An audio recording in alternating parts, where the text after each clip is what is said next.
오늘도 하나님의 은혜가 저와 여러분에게 함께하기를 기원합니다. 어제 네 종류 밭에 대한 비유를 설명해 주셨습니다. 씨는 하나님의 말씀입니다. 말씀을 받은 밭은 네 종류가 있습니다. 그 중에 단 하나의 밭에서만 씨가 자랍니다. 어떤 밭입니까? 좋은 밭입니다. 어떤 밭을 좋은 밭이라고 하십니까? 말씀을 소중하게 간직하고 가장 가치 있게 여기고 어떤 환난이나 박해가 와도 포기하지 않고 말씀대로 사는 사람을 말합니다. 그런 사람은 적든지 많든지 간에 반드시 결실을 합니다. 결국 중요한 것은 말씀을 대하는 우리의 태도가 중요한 것입니다. 오늘은 그것과 이어지는 또 다른 비유를 말씀하십니다. 26절에 또 이르시되 하나님의 나라는 사람이 씨를 땅에 뿌림과 같으니. 이 땅은 아마도 앞에서 말한 네 가지 땅 중에 좋은 밭을 말하는 것 같습니다. 그래서 씨가 나서 자랍니다. 그런데 27절에 그가 밤낮 자고 깨고 하는 중에 씨가 나서 자라되 어떻게 그리 되는지를 알지 못하느니라. 이게 무슨 말일까요? 내가 하나님의 나라를 완성하는 것이 아니다라는 것입니다. 나는 그저 하나님의 말씀을 받아서 그 말씀을 따라서 성실하게 살아갈 뿐입니다. 예수 믿는 사람으로 살아갈 뿐입니다. 그저 나는 나 한 사람만 감당할 뿐입니다. 그런데 씨가 자랍니다. 누가 자라게 하십니까? 하나님께서 자라게 하십니다. 어디까지 자라게 하십니까? 28절 땅이 스스로 열매를 맺되 처음에는 싹이요 다음에는 이삭이요 그 다음에는 이삭에 충실한 곡식이라. 열매가 익으면 곧 낫을 대나니 이는 추수 때가 이르렀음이라. 하나님께서 이렇게 추수할 수 있을 때까지 자라게 하십니다. 그러니까 하나님의 나라는 전적으로 하나님께서 시작하시고 하나님께서 완성하시는 나라입니다. 나는 하나님께서 내게 주신 일만 감당하면 됩니다. 30절 또 이르시되 우리가 하나님의 나라를 어떻게 비교하며 또 무슨 비유로 나타낼까? 또 다른 비유로 하나님의 나라를 가르쳐 주십니다. 31절 겨자씨 한 알과 같으니 땅에 심길 때에는 땅 위의 모든 씨보다 작은 것이로되 심긴 후에는 자라서 모든 풀보다 커지며 큰 가지를 내나니 공중의 새들이 그 그늘에 깃들일 만큼 되느니라. 아멘. 어렵지 않은 말씀이지요. 하나님의 나라가 처음에는 너무나 작아서 보이지 않지만 나중에는 엄청나게 커진다는 말씀입니다. 그리고 정말 그 말씀대로 되었습니다. 예수님께서 가지고 오신 하나님의 나라, 처음에는 몇 명으로 시작하나요? 한 명으로 시작합니다.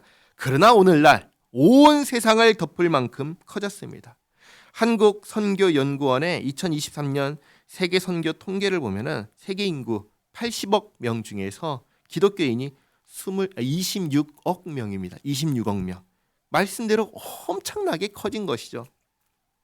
33절 예수께서 이러한 많은 비유로 그들이 알아들을 수 있는 대로 말씀을 가르치시되 비유가 아니면 말씀하지 아니하시고 다만 혼자 계실 때 그 제자들에게 모든 것을 해석하시더라.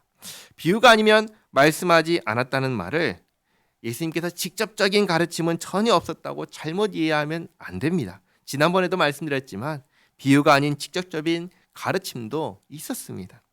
예수님께서 비유로 말씀하신 이유는 예수님께로 오게 하기 위해서입니다. 비유는 반드시 말한 사람이 해석을 해줘야지 알아들을 수 있습니다.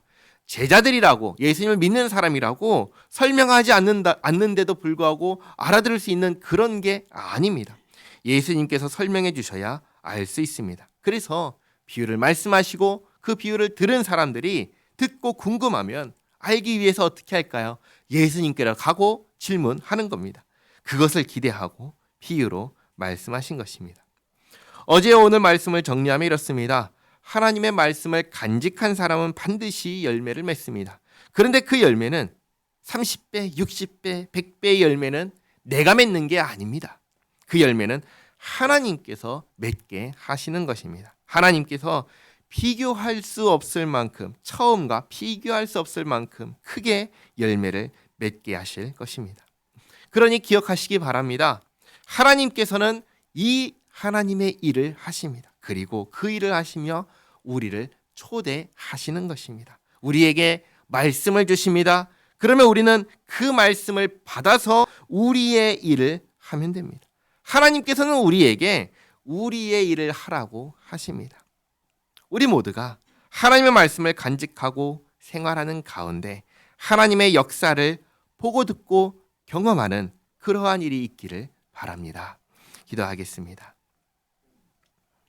좋으신 하나님, 어제와 오늘 이어진 비유를 통하여 하나님의 말씀을 간직한 사람이 보게 될 하나님 나라의 역사를 알게 하시니 감사합니다. 또 하나님의 역사 가운데 부르시니 감사합니다. 우리가 주님의 말씀을 간직하여 그 말씀을 지켜 행하며 살아가는 생활 가운데 하나님께서 완성하시는 하나님의 나라를 보게 하옵소서. 그 열매를 보면서 주님을 찬양하는 복된 인생 되게 하옵소서. 예수님의 이름으로 기도하옵나이다. 아멘.